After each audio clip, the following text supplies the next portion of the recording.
रात को कार्तिक के मम्मी पापा घर आए तो कार्तिक ने उसके सामने एक अजीब सी जिद रख दी। वो कहने लगा कि मुझे दादा दादी नाना नानी जी चाहिए। कार्तिक 9 साल का था। उसके मम्मी पापा एक ही कंपनी में काम करते थे।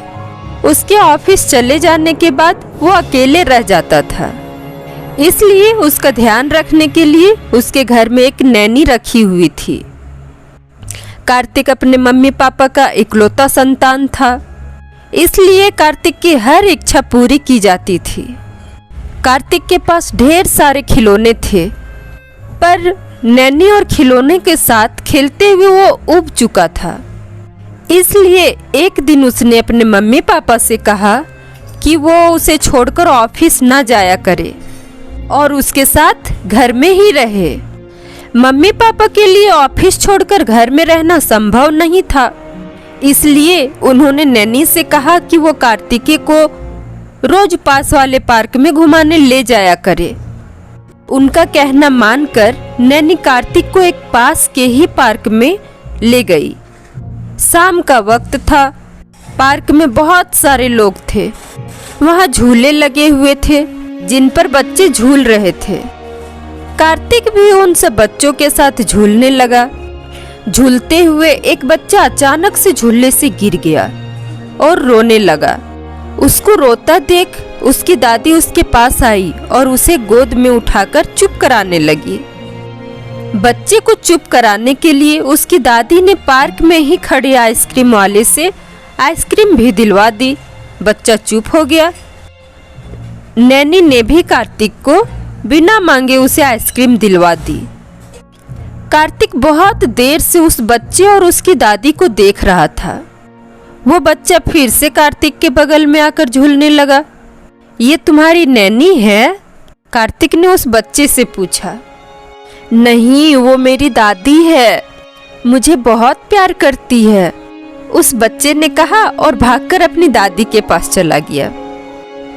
दीदी, आपकी भी दादी है? कार्तिक ने अपनी नैनी से पूछा। नहीं, मेरी दादी तो अब इस दुनिया में नहीं रही, पर नानी और नाना जी भी, नैनी ने बताया। फिर कार्तिक और नैनी घर आ गए। रात को कार्तिक के मम्मी पापा घर आए तो कार्तिक ने उसके सामने एक अजीब सी जिद रख दी। वो कहने लगा कि मुझे दादी दादाजी नानी नाना जी चाहिए। उसके मम्मी पापा उसकी बात सुनकर चौंक गए। नैनी ने बताया कि पार्क में बहुत सारे बच्चे अपने दादा दादी के साथ आते हैं। उन्हें देखकर ही कार्तिक के मन में ये बात आई। कार्तिक की मांग गलत नहीं थी, पर पूरी भी नहीं हो सकती थी, क्योंकि चारों में से कोई भी अब इस दुनिया में नहीं था। और रही रिश्तेदारी की बात, तो उसके मम्मी पापा दूसरे शहर में रहते और रिश्तेदार दूसरे शहर में थे। मम्मी पापा ने कार्तिक को समझाने की बहुत कोशिश की, मगर वो नहीं समझा।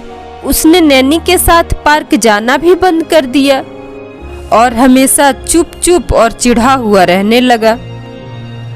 कार्तिक की ऐसी हालत देखकर उसके मम्मी पापा को एक उपाय सूझी। चलो आज हम दादी जी, दादा, नानी, नाना जी सबसे मिलेंगे, कार्तिक के पापा ने कहा।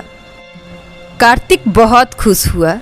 फिर उसके मम्मी पापा उसे एक वृद्धाश्रम ले गए।